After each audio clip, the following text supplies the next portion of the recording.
Haynes.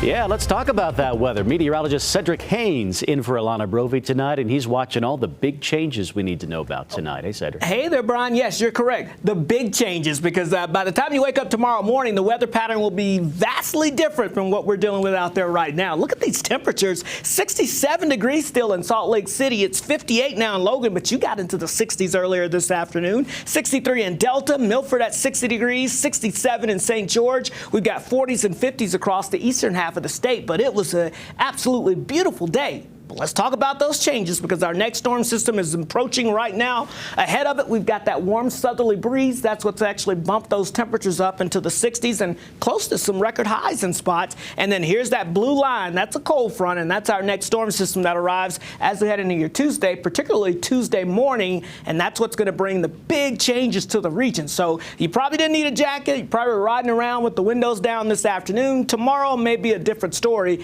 especially just in time for tomorrow morning. Just to kind of spell that out for you a little bit better, let me show you the winter weather alerts. Yeah, winter weather alerts that are in effect here for our mountain locations here across the northern half of the state here. It's primarily over towards the Wasatch Back and up towards eastern portions of Cache Valley.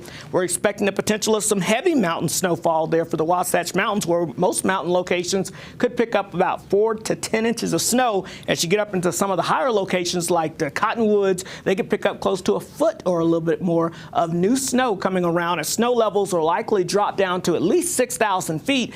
But I think because the heavy nature of the precipitation, we could get some of those snow levels at times to mix down all the way to the valley floors. So, yeah, we'll probably see some snowflakes flying around in the valleys as well, maybe even a dusting on the grass, but I don't think it'll affect the travel too much in the valleys. Mountains, that's a different story. All right, so this warm and breezy weather ahead of this front, that's what we're dealing with right now. But here comes the front tonight, and when you wake up tomorrow morning, if you got to head to work early in the morning, make sure you check in with meteorologist Nate Larson tomorrow morning, because we're going to start seeing that precipitation developing around 5 a.m. and then it becomes more widespread along up and down the I-15 corridor as we get towards your 7, 8 o'clock in the morning. And notice some pockets of dark blue and some of these pockets of yellows and reds. That's heavy precipitation, and that's what could, one, create some travel issues, especially as you get towards the benches and higher up, but also that's what could actually help bring down those snow levels to the valley floors. So we're going to be watching this system. It's going to be a doozy of one that's going to come in. It's a quick hitter, but it'll come in for the morning commute through about mid-morning.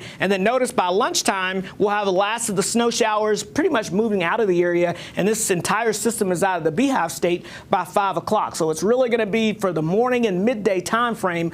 But during that time frame, it could get kind of interesting around here. After that system moves through, high pressure builds in, and we get a little bit warmer weather trying to build in briefly before our next storm system moves in. So the upper level pattern shows us the warmer weather from today will quickly get kicked out of here as this storm system dives down and ushers in some cool air, but it's a quick moving system, and we're back to the milder temperatures here by the time we get towards the mid and end of the week before another storm system. This one has the chance to have a more significant pattern change. It's going to kind of split the jet stream, and that makes it hard to kind of forecast exactly when these storms will move in. But what we do know is it will bring in a colder and unsettled weather pattern for most of the western half of the country. So get ready for that, and it looks to stick around at least heading into the beginning of next week. So in St. George, we've got a few more clouds on the increase for tomorrow. 60s are likely, though, down south through the rest of this week, and we cool it down to the 50s with lows back in the freezing by the weekend. But along the Wasatch Front, winter weather advisories in effect here for some of us. Tricky morning commute. We'll get a break for the end of the week. We try to warm it back up, and then a couple of more storms Saturday and Monday. Well, lots of drama in the weather department. Yes, but how was those upper 60s today? Nice. Nice. Not bad. Nice. Right? But yeah, no drama there. There you go.